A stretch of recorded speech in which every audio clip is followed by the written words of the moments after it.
चले थे देश को विश्वगुरु बनाने, लेकिन आज स्थिति देश की क्या हो गई है साथियों। मैं फिर से जैसे एक बार बोला था फिर से मैं बोल रहा हूं, देश विश्वगुरु तभी बनेगा मोदी जी। खाली बोल देने से जो है देश विश्वगुरु नहीं बन सकता है। मैं चैलेंज करता हूं, मैं दावा करता हूं, मैं जो है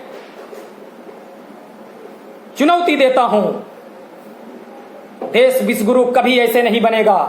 देश विश्वगुरु खाली बोलने से नहीं बनेगा। देश को अगर विश्वगुरु बनाना है तो सबसे पहले देश की जनता को मजबूत करना होगा। जब तक देश की जनता मजबूत नहीं होगी, मैं चैलेंज करता हूं, चुनौती देता हूं, मैं हर मंच पे बोलने के लिए तैयार हूं, कभी जिंदगी में कोई देश मजबूत नहीं हो सकता जब तक देश और देश की जनता को आप मजबूत नहीं कर दोगे।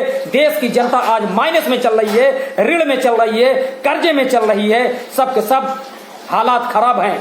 और यह भी बता देना चाहता हूं, देश की जितना आम जनता, देश के ऊपर अगर कभी विपत्ति आई, अगर आम जनता के पास पैसा रहेगा तो आंख बंद कर अगर सरकार हाथ फैलाएगी, कोई भी विपत्ति अगर आ गई या युद्ध छिड़ गया, जितना आम जनता देश को मदद कर देगी, उतना व्यापारी जो बड़े बड़े उद्योगपतियों को आज सरकार मदद कर रही है, मैं चैलेंज करता हूं, उतना बड़ा बड़ा उद्योगपति आपको फंडिंग नहीं कर पाएगा और वो देश को बचाने के लिए न तो पैसा खर्च कर पाएगा। मैं चैलेंज करता हूं, ये सच्चाई है, ये हकीकत है। जितना आम जनता को अगर मजबूत किए रहोगे, अगर जरूरत पड़ेगी देश की मान सम्मान के लिए, देश को बचाने के लिए, देश में कोई कभी युद्ध होगा, अगर पैसे की जरूरत पड़ेगी, आम जनता अगर मजबूत रहेगी, मैं दावे के साथ कह सकता हूं, हमारे देश की बहन बेटियां अपने गहनों को भी रखकर, अपने घर वाले अपने गहनों को भी रखकर, जैसे पहले भी देश को बचाया है, ऐसी जरूरत पड़ेगी तो आम जनता के पास अगर रहेगा वो देकर देश को बचा लेगा। लेकिन ये बड़े बड़े उद्योगपतियों को जो बड़ा बड़ा उद्योग दे के उनको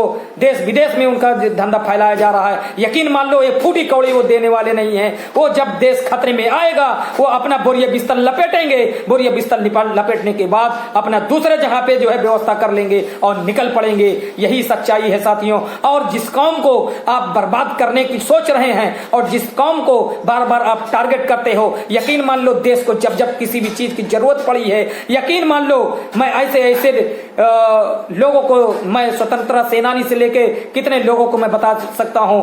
अशफाक उल्ला खां 18 साल की उम्र थी, वो फांसी पे चढ़ गया, लेकिन न तो माफी मांगा न तो कबूलनामा लिया। फांसी पे चढ़ना उन्होंने कबूल किया, लेकिन जो है उन्होंने सर को नहीं झुकाया।